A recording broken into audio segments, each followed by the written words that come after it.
There's nothing like Island Rock. We've been dying to speak with the Q. We'll be concluding our cross-country search for Canada's fastest talkers in Victoria on October 19th and 20th, and we need your help. We have 2 days to meet as many people as we can on Vancouver Island. We want to see who can talk the fastest while playing this game.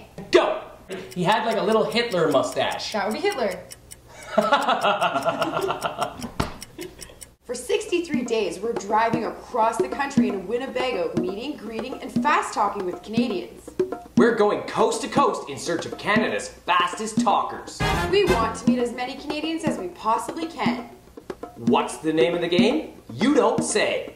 It's the Talk Fast, Guess Faster game. We would love to come meet with you and tell you all about our adventures.